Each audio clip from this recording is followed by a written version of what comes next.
I'm here at the Spice Garden in Fort Canning to talk about this, nutmeg, or the seed of the tree Myristica fragrans. Growing up in the UK, nutmeg was the #1 topping of choice whenever we ate this, rice pudding, for dessert.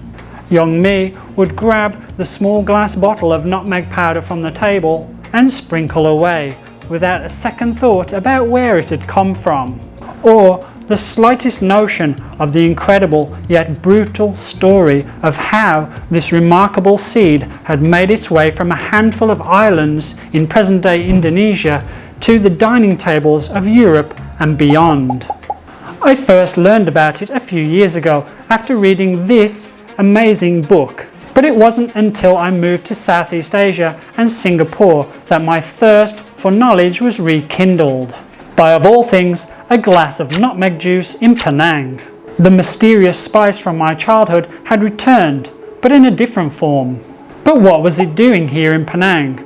I just had to investigate. So I did, and what I found out about nutmeg and its brief cameo in Singapore's history was interesting to say the least. But first, a little nutmeg and spice trade history. Previously used as a cure for flatulence and the common cold, demand for nutmeg skyrocketed in plague-ridden Elizabethan London after doctors touted nutmeg pomanders as a cure for the deadly pestilence sweeping the nation. And in case you didn't know, a pomander is a huge scented ball said to ward off diseases and bad smells. Can you guess which it was more effective against? Anyway, England's rich wanted nutmeg, but little did they know that by then the source of all the world's nutmeg, the Moluccas, or Spice Islands as they were known, were already under the control of another European rival. Those adventurous Portuguese had established a weak rule over the islands shortly after annexing Malacca in 1511.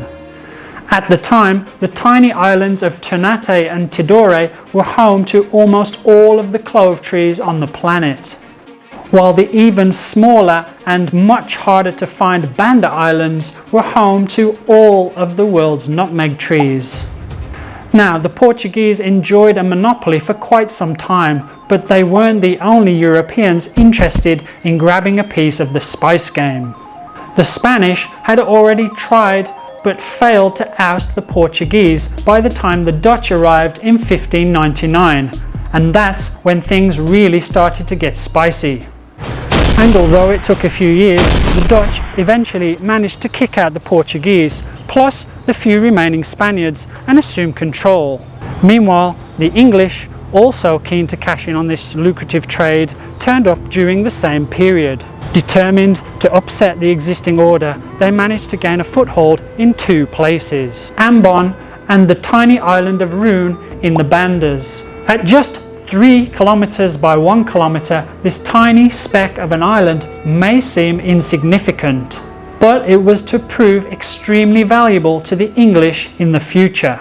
The Dutch, meanwhile, wanted rid of the meddling English and did everything they could to evict them, often resorting to trickery and violence to achieve their aims. Roon eventually became the scene of a siege in 1616, the English holding out for 4 years before they were finally forced out.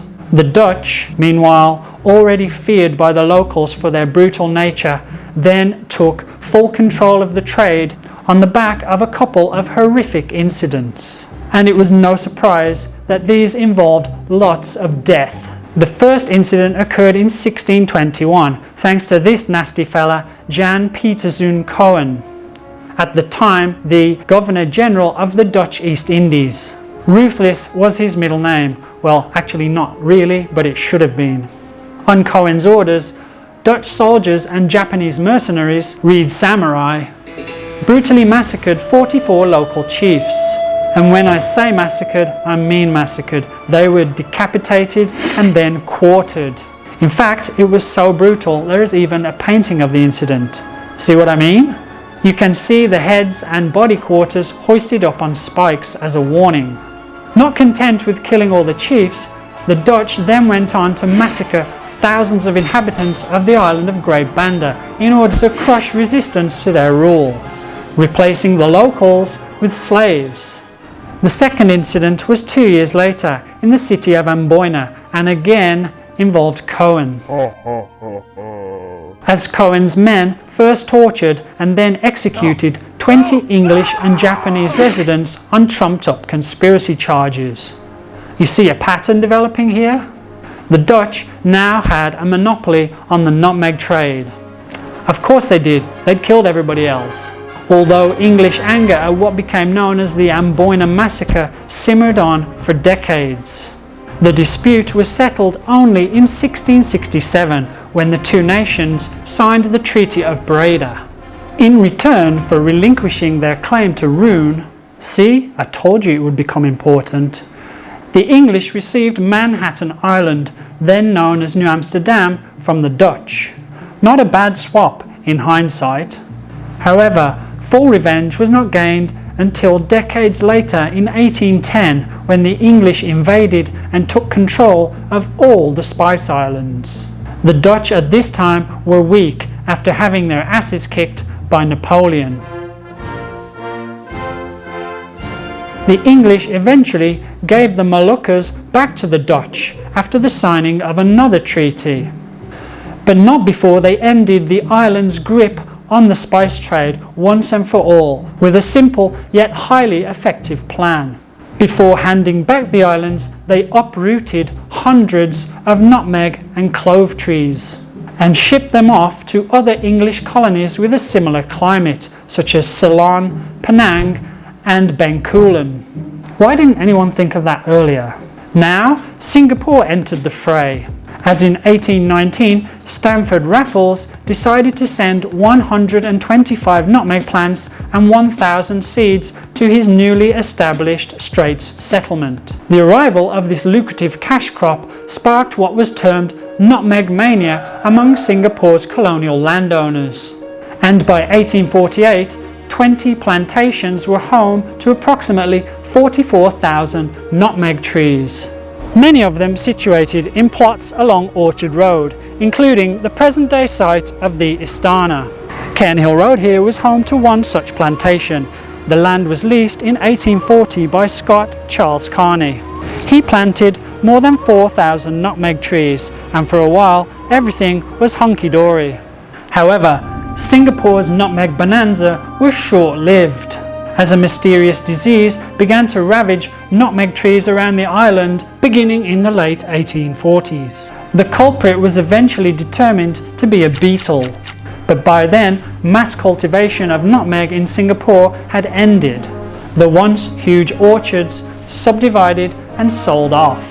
Still, however brief nutmeg's stay in Singapore proved, this small seed left a lasting impression on the island, and it can still be seen today.